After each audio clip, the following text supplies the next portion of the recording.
Senior journalist Janjala Bharathi September 15వ తేదీన విషాద పరిస్థితుల్లో కన్నుమూశారు.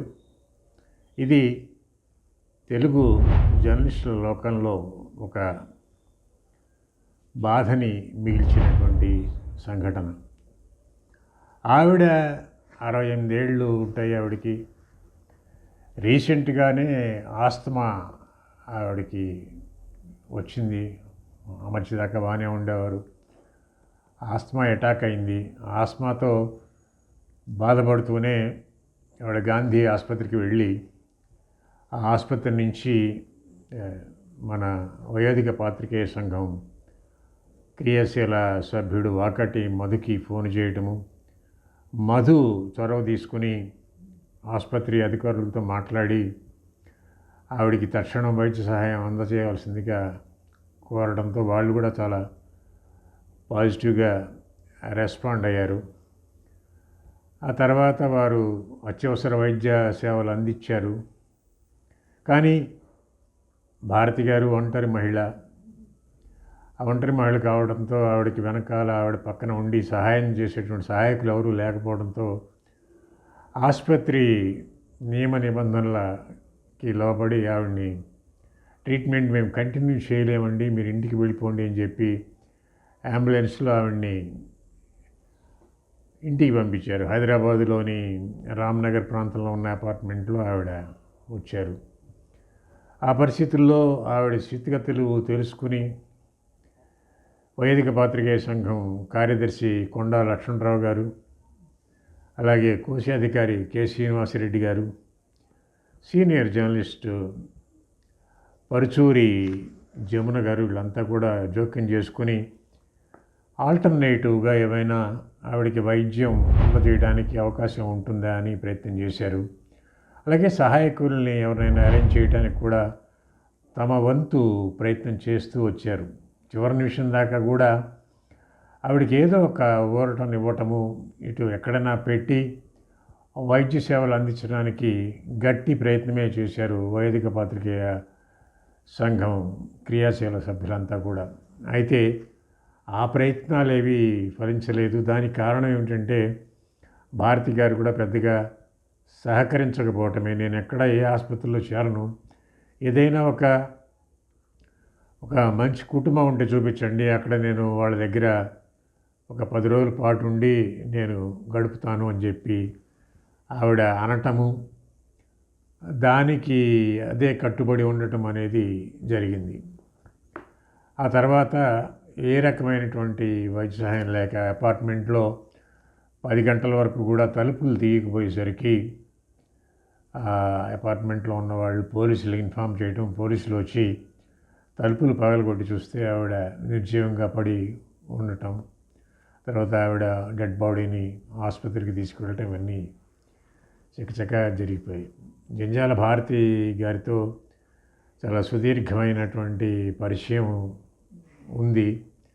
నేను ఈనాడులో చేరినప్పుడు 1977 అక్టోబర్లో మా బ్యాచ్ స్టార్ట్ అయింది. అప్పట్లో రాంభట్ల కృష్ణమూర్తి గారు మాకు ప్రిన్సిపల్గా ఉండేవారు. రాచమల్లి రామచంద్రారెడ్డి గారు మాకు లెక్చరరు. ఆయన మార్నింగ్ 10 నుంచి 5 దాకా మాకు అనేక విషయాల మీద క్లాసెస్ చెప్తూ ఉండేవారు.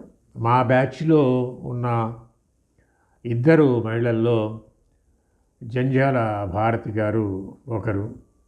ఆ టైంలోనే భారతి గారు ఎవరినో ఇష్టపడి పెళ్లి చేసుకోవడం, యాదగిరిగుట్ట వెళ్ళి పెళ్లి చేసుకు వచ్చారని చెప్పి ఆ సమాచారము మా క్లాస్మేట్స్ అందరికీ తెలియటంతో రాచమల్లి రామచంద్రారెడ్డి గారే పూనుకుని చిన్న స్నాక్స్ లాంటివి తెప్పించి దాన్ని సెలబ్రేట్ చేసినటువంటి ఒక అరుదైన జ్ఞాపకం కూడా నాకు ఇప్పటికీ మైండ్లో ఉంది.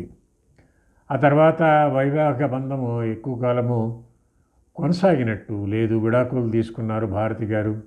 అప్పటి నుంచి కూడా ఒంటరి జీవితాన్ని గడుపుతూ వచ్చారు. ఈనాడు తర్వాత ఆవిడ కృష్ణా పత్రిక మొదలుకొని అనేక పత్రికల్లో చాలా కాలము పనిచేశారు. పత్రికల నుంచి బయటకి వచ్చిన తర్వాత కూడా వ్యాసాలు రాస్తూ వివిధ అంశాల మీద కంటిన్యూస్గా వ్యాసాలు రాస్తూ చివరి వరకు కూడా తన జీవికని జర్నలిజంతోనే ముడిపడి ఆవిడ కొనసాగించారు. ఆవిడతో ఒకసారి నేను రచనా కాలేజీలో ప్రిన్సిపల్గా ఉన్నప్పుడు ఒకసారి వచ్చి అడ్వర్టైజింగ్ మీద ఒక మంచి పుస్తకం రాశాను, మీరు ఏమైనా పబ్లిష్ చేస్తారా అంటూ ఒక ప్రపోజల్ తెచ్చారు. ప్రపోజల్ తెచ్చినప్పుడు మీరు స్క్రిప్ట్ ఇవ్వండి, స్క్రిప్ట్ ఇచ్చిన తర్వాత అది పబ్లిష్ చేయటమా లేదా అనేది ఆలోచించవచ్చు అంటే ఆవిడ స్క్రిప్ట్ నాకు ఇవ్వడానికి అంతగా ఎందుకో ధైర్యం చేయలేకపోయారు. కనుక ఆ ప్రాజెక్టుని నేను కూడా ముందుకు తీసుకువెళ్ళలేకపోయాను. సెప్టెంబర్ 5వ తారీఖున వయోధిక పాత్రికేయ సంఘం సర్వసభ సమావేశం జరిగింది. ఆ సమావేశానికి కూడా భారతి గారు వచ్చారు, బాగా యాక్టివ్గా కనపడ్డారు. నేను శంకరనారాయణ కూర్చుని ఉంటే మా దగ్గరికి వచ్చి హాయిగా పలకరించారు. ఇంతలోనే ఈ రకంగా ఆస్మా అటాక్ కావటము, అది ఆవిడ ఒక రకమైన విషాదాంతమే అని మనం అనుకోవాలి. భారతి గారికి ఒక అక్క ఉన్నారు, అయితే వారి మధ్య అంత ఏ రకమైనటువంటి సంబంధ బాంధవ్యాలు మనకి పూర్తిగా తెలీదు. అయితే నాకు భారతి గారి జీవితాన్ని ఒకసారి విశ్లేషించుకున్నప్పుడు ఆవిడ విషాద మరణాన్ని మనం ఏ కోణంలో చూడాలి అనేది. భారతి గారు మొదటిది జర్నలిస్టుగా అరకొర జీవితంతోనే బతికారు. ఒంటరి జీవితంలో ఎక్కడా కూడా ఆవిడ ఎవరినైనా ఒక ఆడపిల్లనో మగపిల్లనో పెంచుకోవాలన్న ఆలోచన కూడా చేయలేదు. రీమ్యారేజ్ సంగతి అటు పక్కన పెట్టండి, ఎవరిని అడాప్ట్ చేసుకోకుండా ఒంటరిగానే. కారణం ఏమిటంటే తనకి గడపటానికే చాలా కష్టంగా ఆర్థికంగా ఇబ్బందులు పడుతూ మరొకళ్ళని నేను పెంచగలనా అనే ఒక ఆలోచన బహుశా వచ్చి ఉంటుంది. అలాగే ఆవిడ మరణించినప్పుడు 2-3 పత్రికల్లో కూడా వచ్చింది, ఆవిడ ఎవరితోనూ కలివిడిగా ఉండరు, తన బతుకేదో తను ఎక్కడ జీవిస్తున్నారు, తన అపార్ట్మెంట్ పేరేమిటో చెప్పడానికి కూడా ఆవిడ సుముఖంగా ఉండేవారు కాదు అనే మాట కూడా వినపడది. మేల్ డామినేటెడ్ సొసైటీలో ఒక మహిళ, ఒంటరి మహిళ బహుశా ఆచితూచి అడుగేయాల్సిన పరిస్థితికి ఇది ఒక ఉదాహరణగా మనం చెప్పుకోవచ్చు.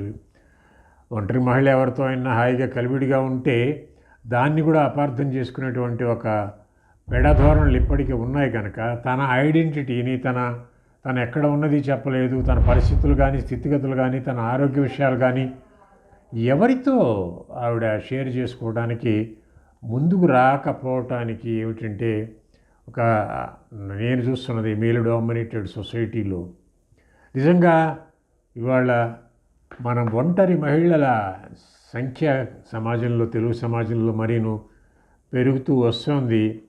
రకరకాల కారణాలతో చాలామంది వైవాహిక బంధం నుంచి బయటికి వచ్చేసి ఒంటరిగానే ఉండటం అనేది మనం చూస్తూనే ఉన్నాం.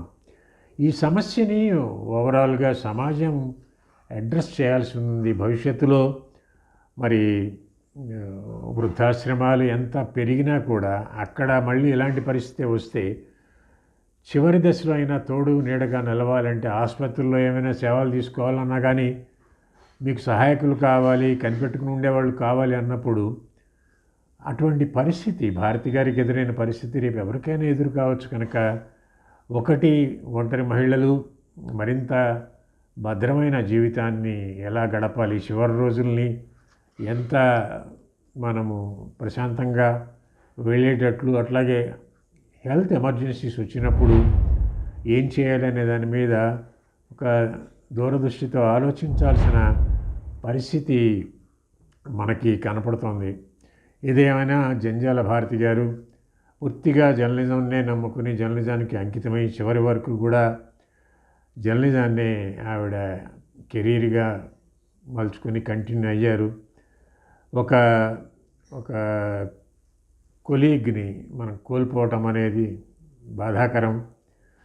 ఆవిడికి ఆత్మకు శాంతి కలగాలని నివాళులు అర్పిస్తూ భారతి లాంటి ఒంటరి మహిళలకి ఇటువంటి పరిస్థితి ఎదురు కాకుండా ఉండాలని చెప్పి ఆకాంక్షిస్తూ సెలవు.